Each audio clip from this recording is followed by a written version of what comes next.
Okay, so today's project is tips on making a t-shirt quilt. Making t-shirt quilts is one of the things I get the most questions about. So let's talk about some do's and some don'ts. As a long arm quilter, people will have called me for 14 years and say, I've made this t-shirt quilt, will you quilt it? And my answer is always, I don't know, how'd you stabilize it? And if they say, what's stabilizing? Then I usually say no. Or I'll say, let me look at it. Because a common theme with t-shirt quilts that I have quilted in the past is someone will bring me the t-shirt quilt and they'll say either, well, I Googled it and it said to do this, or I went to Joann's and this is what they sold me to put on the back of the t-shirts. The people that work at Joann's get it right about half the time because there are multiple different things you can put on the back of a t-shirt quilt. There's different ways to stabilize it. But I have had people get it very, very, very wrong. And no fault of their own, they just didn't know because they'd never done it before. I did have somebody bring me a t-shirt quilt one time that all of the t-shirts had ultra stiff water under on the back of every shirt. So it felt like cardboard and there was no way for me to quilt it because it was stiff. It was like cardstock. So that's it. We don't want that. We don't want to put two-sided fusible on the back of the t-shirts because we're not trying to glue them together. What we do want to do is take our t-shirt and we want to stop the stretch. Right? That's what we love about t-shirts is that they're comfy and they're cozy and they're stretchy. And they're stretchy every possible way. So like jersey does have a bias to it, so it is stretchier one way than the other, but all of them stretch. And you don't want to take this and try to quilt it because what happens is as you're quilting it, all the fabric shifts, and so it's a little like trying to nail Jello to a tree. So what we're going to talk about is some products that are good to put on t-shirt quilts and some ways to get what you want. We're going to talk basic t-shirt quilts here. I am working on a series of videos for not only cool things to do with a t-shirt quilt, but also how to upcycle some t-shirts and make some cool stuff. So the first thing I want to talk about is stabilization. This is the only product that I like to use for t-shirt quilts. I shouldn't say the only product. I do have a couple other things that I'll use sometimes too, but this is my favorite for a number of reasons. One, it's the most cost-effective stabilizer that gets the results I like because it's 60 inches wide. So my bolt is this big and it's doubled over twice. So for $7 a yard, it's 60 inches wide, which means you can back quite a few t-shirts. This is what it looks like off the bolt. So it's almost see-through. It's very lightweight and airy, which freaks people out because it seems like it's not going to stabilize anything. How can something this flowy be an anchor, right? And it's also really slippery. Also freaks people out. But when you combine this with the t-shirts, what happens is it takes the stretch out of the t-shirt and makes it really stable, but it also lets the t-shirt feel like a t-shirt. So when you make a t-shirt quilt, the thing that you want is you want it to be cozy and feel like a t-shirt, right? So if you put something underneath it that takes away the t-shirt feel, it defeats the purpose. Most of the time when we make a t-shirt quilt, it's either a memory quilt from someone that we have lost, or I don't know what it is about the emotional attachment that humans have to t-shirts, but we do. Like t-shirts are a thing for most people, and I think it's because there's memories attached to it or whatever. And so for whatever reason, it's really hard for us to get rid of t-shirts. I've got a whole box of t-shirts on the other side of that wall right now, like a box of them that are either too big for me now, have too many holes in them to wear. The background color is ugly. It's a color I can't wear, whatever it is, but I refuse to get rid of them. So I have a whole box that are eventually going to become a quilt or skirts. I have a t-shirt skirt that I love. It's like my favorite garment, and it's probably the thing I wear the most often. Y'all just don't see it because you only see me from the top half. So this is what we're going to do with t-shirts. I have cut off a half a yard of this stuff that we're going to talk about. This is called tricot. It is French fuse is the other thing that we call it. It's a polyester, it's a woven polyester with fusible on it. One side is really slippery, one side is kind of bumpy. The bumpy side has the glue on it, all right? So we're gonna show you how to fuse this. I'm actually gonna lay this up here and turn my iron on. All right, so some tips on cutting up your shirts. If this is going to cause emotional pain, then have a glass of wine while you do it. So the first thing I'm gonna do is I have my t-shirt. I'm gonna lay it flat on the table. One of the things that I see that I think is wrong when you start with your t-shirt is you don't want to cut your size down before you stabilize it. So I just take a pair of scissors. I'm going to run the scissors. I want to have the biggest piece of fabric I can to work with to begin with. So I cut the side seam. I'm going to cut off the sleeves, and I'm going to straight cut as high as I can up by the neck. So what I end up with is the biggest piece of fabric I can have to start with. You also notice I'm not cutting up my backs. I like to use my backs as either fabric or the backing or for other projects later. Okay, so I'm gonna save the back of my shirt for something. Another pet peeve I have about t-shirt quilts is a lot of times you see a t-shirt quilt and it's just a 12-inch square and a 12-inch square and 12-inch square and 12-inch square and 12-inch square and 12-inch square with, you know, fabric between, which is great if all of your logos are really big. But I picked this shirt on purpose because see, my print space is just this big. I don't really want, I don't really want all this extra boring heather gray in the background.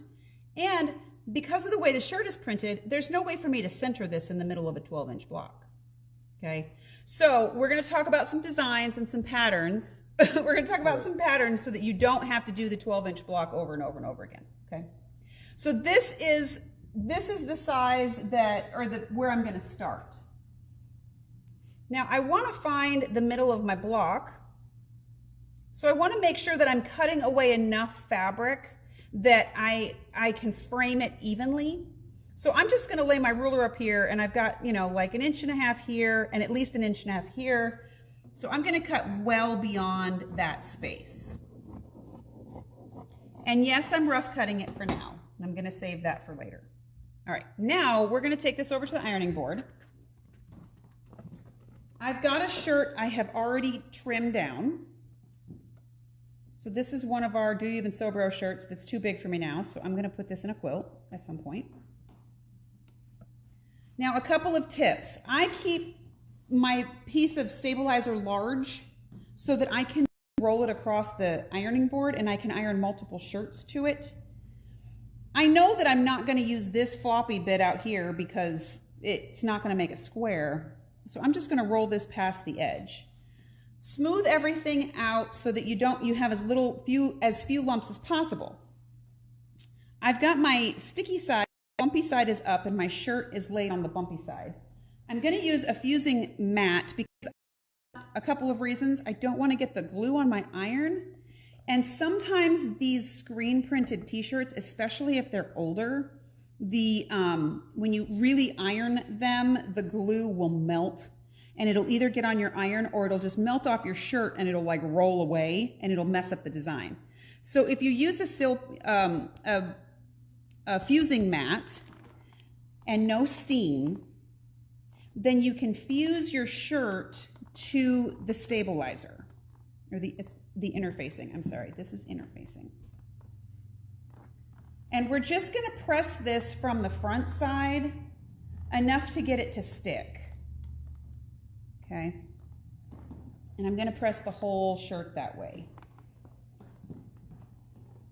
And you want to use a hot, dry iron. You don't need steam if you're using a pressing mat because all it's going to do is make pressing mat wet. And that's annoying. But we want to get the shirt fused to the interfacing. Okay?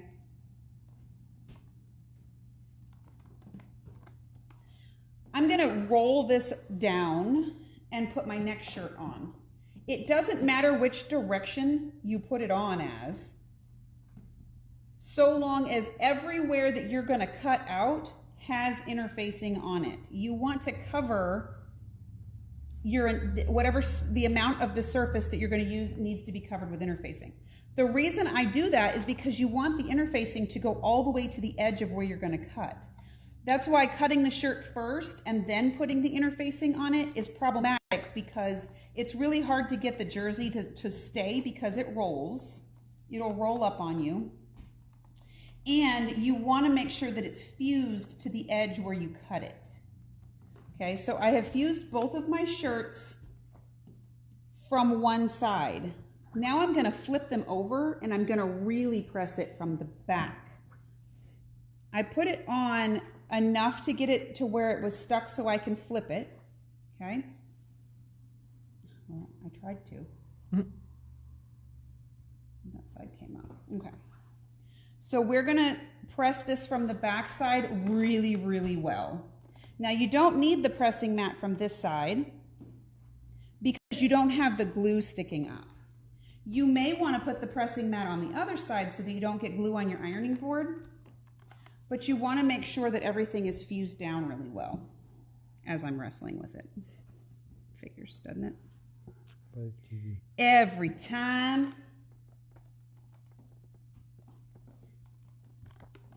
Let me slide this under here because I really don't want to get glue on this fancy new ironing board I've got.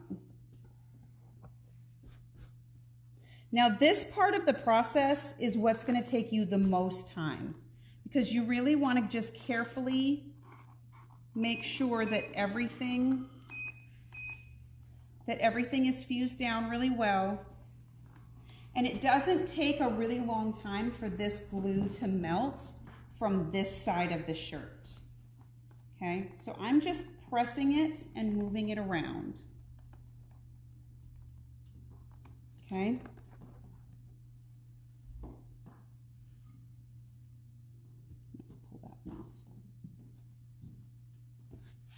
Now, once we get the shirt fused down,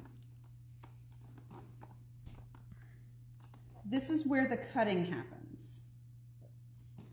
And the cutting is really important to make sure everything is nice and straight. Again, we talked about how if you just want to do a really basic design, then go ahead and do a 12.5-inch square of all your shirts. But if you want to have a really interesting layout, then, you know, you can do anything, any quilt pattern you find, you can do with t-shirts, so long as they are properly stabilized. All right, I'm going to cut this off so we can work with the big shirt, because this is more of the kind of size that we would normally work with. All right, let me double check this here. So now it's still kind of messy. It's still all over the place. It still looks sloppy, but it's stuck on there and it's nice and fused. But see how the shirt still feels like a t-shirt? It's still nice and soft and supple. Now we're going to talk cutting. So since 12.5 is kind of the common size to make t-shirt quilts with, I went ahead and pulled out a 12.5-inch ruler. I also pulled out a logo that works really well for a 12.5-inch ruler or block. When you go to cut these, you want to make sure that you're centering everything. So I just kind of move my ruler up and down until I find the middle of everything. So I've got 1.25 inches here, 1.25 inches here, and 1 1/8 inches. So we're going to shove this over a little bit. And now I've got 1 inch on either side here as well. You want to make sure that your ruler is laying on top of t-shirt all the way around. If your ruler is cutting into just the stabilizer, then you're going to want to rethink your block, because you don't want to have just the stabilizer showing in your quilt. Okay? So I'm going to take and cut all 4 sides of my shirt. I always stand on the end of my table so that when I have this kind of design and I know I'm going to cut all 4 sides, I can just kind of walk around it. These Quilter Select rulers are fantastic because they are just going to stay where you put them.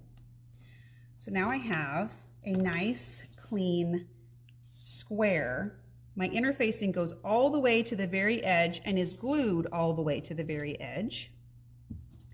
And now, see, it still feels like a shirt, But when I go to sew this to another piece of fabric, it's going to work like a piece of cotton. When you quilt this, it's going to feel just like a t-shirt. Okay? Cotton setting or tricot setting on the iron? I would probably go with the cotton setting, maybe a little less than the cotton setting. You don't want to go hot. You don't want to do the wool or the super extra hot because this is polyester, so it's going to shift a little bit. I have my iron set to like a 6 out of an 8. That's another reason that the ironing or the pressing mat or a pressing cloth is really helpful for this because it kind of diffuses the heat a little bit. This is what you want to end up with. So the other question I get a lot, I think people get really freaked out because now it's a t-shirt instead of a piece of quilting cotton. Once you've done this process, you can treat it like a piece of quilting cotton. So now you can cut it the same size as your, whatever your block is calling for, and you can just make the quilt. Okay, so if anybody has questions, I can see the questions now. So, oh, maybe I can. Okay, so I really love t-shirt quilts. I love quilting t-shirt quilts. I love making t-shirt quilts because it is a great way to preserve the memory. But this extra little step, instead of just sewing them together, makes all the difference when you go to put them together. I had a question. Somebody had a question that asked me the other day. Oh, so let's say that you have a quilt that has a bunch of 6-inch blocks in them, and it's just a quilt pattern that has a bunch of 6-inch blocks in them. You could take and do t-shirt sections in the 6-inch blocks or 12-inch block. So if you're not sure what to do with the t-shirts and you don't want to just do the 12-inch, 12-inch, 12-inch, find a pattern that has a big setting space in it and put t-shirts in that space instead. So long as you put the stabilizer on the back, you can do that. Now, I do have 2 books I'm going to show you that have really interesting layouts for t-shirt quilts in them, and so that you can visualize what to do with t-shirt quilts. When I usually do a class on making t-shirt quilts a couple times a year, but I haven't done that since COVID, which is why we're doing this today. What we do is I actually give people some graph paper. I give them a piece of paper and I say, make a list of all of the sizes, like measure all of your logos and make a list of the sizes that you have. And then take a piece of graph paper and draw those squares out and see where everything's going to sit. And then we'll figure out how to fill in the blanks. That is a really fun process, but it takes a couple of evenings to get through that because it kind of freaks people out. Let's see, Janine says, what do you do when you have holes in them? So I have emotional attachments to my shirts. The other good, I want to keep the ones with the holes in them. Okay. This, because it's a weave, and it's fusible, is going to seal up the holes a little bit so at least they can't get bigger.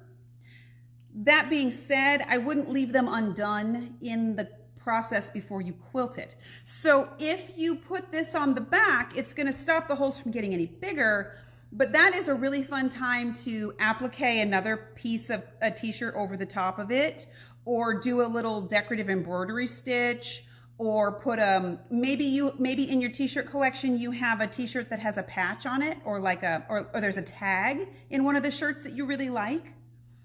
Maybe it's a t-shirt from when you were a kid and your mom wrote your name in it. That's a really good thing to cut out, put fusible web on it, fuse it over the hole, and then applique stitch around it, because that does 2 things. It creates a design element and it seals those holes shut so that they can't get any bigger.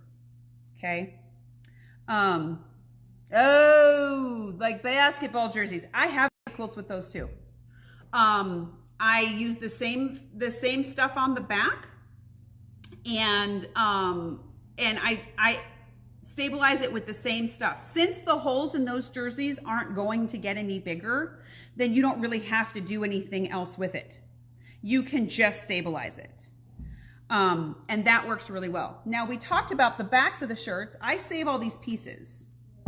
So if you want the entire quilt to be made with your t-shirts, then now you can stabilize this and you can cut this up to be your sashing and you can make the entire thing out of jersey. Or I take my backs. I made a t-shirt quilt for my grandma a long time ago.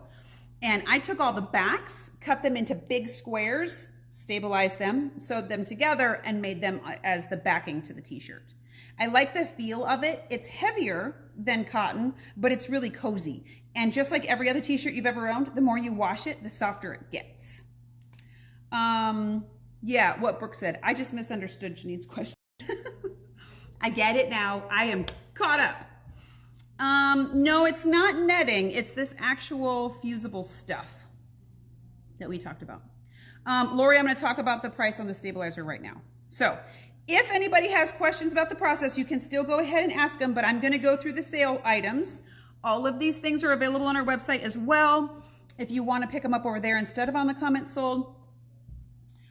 If you want me to hold on to your purchases today and put them in with your 12 days bundle, I am happy to do that. I will simply refund your shipping and put them in the box. You just won't get them for a little bit longer, but that's okay. But you do need to put that in the comments for this order because I will try my best to remember, but I don't want to assume that you want to wait for this stuff to come. Yes, I use batting. Judy, once it's all done, once I have made the whole top and the backing, I still quilt it like a regular quilt. Oh, that was what I was going to talk about, Brooke. Thank you. I still use it like a regular quilt. I still put quilt batting in between because I want it to feel and look like a quilt and I want to have the depth of the quilting. I very rarely use a thick batting. I use fluffy batting. I use wool a lot. Wool is my favorite batting for the center. But that's because I like to see the quilting a lot. And I like that wool is cooler than cotton. So, you know, it kind of regulates your body temperature better. But yes, you would still quilt it just like you normally would. I do have this product in both white and black. I didn't bring the black fabric up here.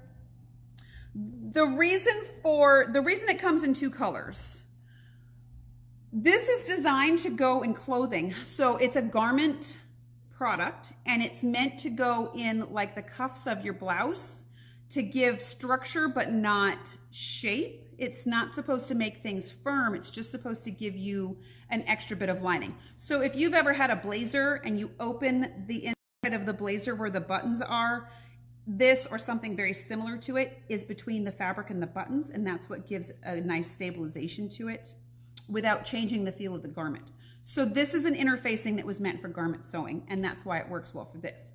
It comes in black and it comes in white, the same reason everything else with garment sewing is like that. If you put, let's say you have a white fabric, if you put a black interfacing under it, it's gonna make it look less bright, and maybe that's what you're going for. If you're going to use black, now here's the crazy thing about black underneath a color. A lot of times black underneath a bright color is going to pop the color up higher instead of pulling the color away. I like to use the analogy of if you're wearing a white blouse, a white bra, what's the first thing you see? You don't see the blouse, you see the bra. If you wear a cream colored bra under a white blouse, then you see the blouse. If you have darker toned skin and you wear a black bra under a white blouse, you see the white blouse. So the color of the black sometimes pushes the color up, sometimes it brings it down. So if you have a lot of dark colored t-shirts, honestly, you could go white or black. If you have a lot of bright colored shirts, I might be inclined to go with the black. That's the long answer. I love bamboo batting, Julie. I carry Quilter's Dream bamboo. It's bamboo and cotton blend. It's very nice. It's thin and it's a natural fiber and it's very soft when you wash it. Do I use wool batting? Usually, yeah. I have a washable wool by Hobbs that I carry. It's only about that thick, but when you quilt it, you really see the quilting, and so it gives you that sort of polyester appearance without the polyester. So you know how we all really loved those giant fluffy polyester comforters? you know, 20 years ago. But my God, if you could last the whole night sleeping under that without sweating to death. The reason for that is when you sleep, you sweat. And when you sweat, the moisture goes somewhere. If you have a giant plastic blanket on top of you, it's like saran wrap, and all of the moisture stays on you instead of going out into wherever it's supposed to go. If you have natural fibers laying on top of your body, it wicks the moisture away and it keeps you cooler. We hear the word wool and we think, oh my God, itchy army blanket. I don't want to sleep under that. Wool batting is exactly the opposite. If you're a knitter, you know the difference between knitting with wool or with acrylic yarn. It's the same thing with batting. If you've ever owned a pair of like smart wool socks, your feet never get cold and they never get hot because it's a natural fiber and the wool regulates the temperature of your feet. It's the same thing with the batting. Okay, so let's talk about the products that are on today's sale. What I've got is basically everything I showed you, except I forgot about the silicone mat. I do have those on the website though if you want one. The first thing we have is the actual stabilizer. Now, I very rarely put fabric on my comment sold sales, so I need you to hear this point. This price is by the quarter yard. It is not by the whole yard. The reason for that is my fabric, we're one of the few websites that lets you buy fabric by the quarter yard instead of the full yard increment. Comment Sold doesn't understand that. Comment Sold sees it as a 1 yard, as a single item. So if you want a whole yard, then you need to order 4 of that space up there, okay? If you order it on the website, you can order it in whatever increments you want anyway. But I really wanted you guys to see this on today's video, so I put it up there. That is for a 1/4 yard, okay? But this stuff, if you make t-shirt quilts, I swear this stuff will change your life. Yeah, Tina, if you got allergies, I can't help you with the wool. I mean, it doesn't touch your skin, but I would imagine it, you know, it would probably just not be worth it wouldn't be worth the thing. So number 400 is the French fuse. Number 401, I have 2 rulers that I talked about today. Oh, I never got around to cutting my gray shirt, so I guess I didn't. The first ruler this is the ruler that I used to square up my black t-shirt. This is the 12.5-inch square Quilter Select ruler. The reason I love Quilter Select rulers beyond all others for so many reasons, but one of them that I really like is that the angles on the back show you a 60-degree angle, a 45-degree angle, and a 30-degree angle, but your 45 angle makes an X right in the middle. So it's very easy to find the middle of things with this ruler, okay? So number 401 is the 12.5-inch Quilter Select ruler. Number 402 is my second go-to with the Quilter Select, which is a 6x12. So when I go to square up my gray shirt, I can use this one as a smaller option. It's not quite long enough to put, you know, across. Oh, you can't see it. It's not quite long enough to cut out this shirt, so I'd probably use a longer one. But I just, look at how this sticks to my shirt. I mean, it's really on there. So the 6x12 ruler is the size that I usually recommend people start with. It is my favorite size ruler. That's number 402. Now, for the 2 books that I talked about, the first book that we're going to talk about is the Modern Memory Quilts book. This is a really nice book for a number of reasons. It gives you good tips on stabilization. It gives you good tips. The other thing I really love, so here's the thing. Usually when we're doing t-shirts, it's either because we want to remember someone or we want to preserve our own memories of things.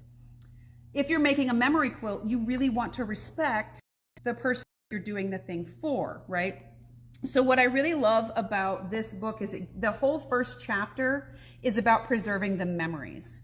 So there's suggestions in here on documenting both the person and the item, taking pictures.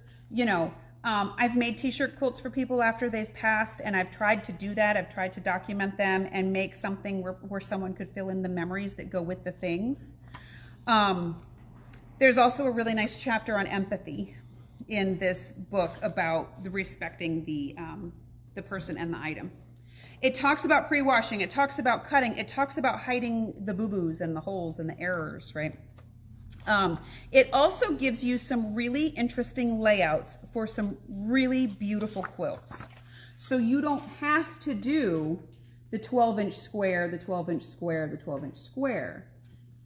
There, you know, maybe this person was a bird watcher. I don't know, maybe they had all kinds of things that they were interested in. This is a hexagonal shaped quilt. So this is great for baby clothes because baby clothes don't have a whole lot of fabric. So you're not going to get a 12-inch square out of that. This has some really neat modern takes on what to do with clothing. So this is number 403. The book is called Modern Memory Quilts. It's a really nice take on t-shirt quilts. The book that I use when I teach my classes is called Stupid Gravity. I hate gravity. Gravity hates me. This book is called Beyond the T-Shirt. This is the book that I use when I teach my class because it gives you a lot of different options for layouts for t-shirt quilts. There is not one quilt picture in here that is simply 12-inch squares. Also gives you options for smaller things like this. So this is a really good option, especially if you have a t-shirt quilt yet. That's number 404. And then just for funsies, I threw in the fact that if you're going to cut through all of this stuff, you need a good cutter. This is always my favorite go-to cutter. Number 405, it's a 45mm blade, and it's the Quilter Select option. And if you already have a really good cutter that you're in love with, you can always use blades. So number 406 is a 5-pack of 45mm blades. So if you've got that box of concert t-shirts or baby clothes or Battle of the Books nerd stuff like my kids have, you know, you don't have to just sit on a whole box full of t-shirts. Make it into something that's usable. We are, like I said, we're also going to talk about doing skirts and other projects with your t-shirts. So that's coming up. That's in the works for somewhat time between now and the end of the year. Jan, my ironing board is a reliable ironing board. I love this ironing board. She's pretty sexy. The mat comes off, and it also, you got it? It also has an extender on it that makes it square. This slides off and makes a traditional size ironing board just in case you do decide that you want to iron a shirt again. I don't know why you would. But this is a really great ironing board for quilters because it's a nice big square ironing board and it's sturdy. Like, it is really heavy duty. I don't have this ironing board on my website because shipping it is problematic, but if you would like one, I can drop ship one to you. Okay. Susan also asked if we want the black yes. one on the website. Susan, the black option is on the website, so you can pick that up there too. And as per usual, if you buy stuff on the website and you buy stuff on the sale, I will always refund shipping and combine it and send it to you like that. Okay? So I hope that you're a little less mystified by t-shirt quilts, and I hope you go chop some stuff up and put it back together again. So we will see you Wednesday. Wednesday's sale is all pink fabric. So we're going to do Think Pink on Wednesdays. And just for fun, Jaden's mustache. It's pretty fabulous. Just trying my Skittles. Brooke, I'm going to look that price up for you. I want to say it's around $230, but I don't know it off the top of my head. So, all right. We will see you guys on Wednesday. Have a nice night. Stay warm. Bye.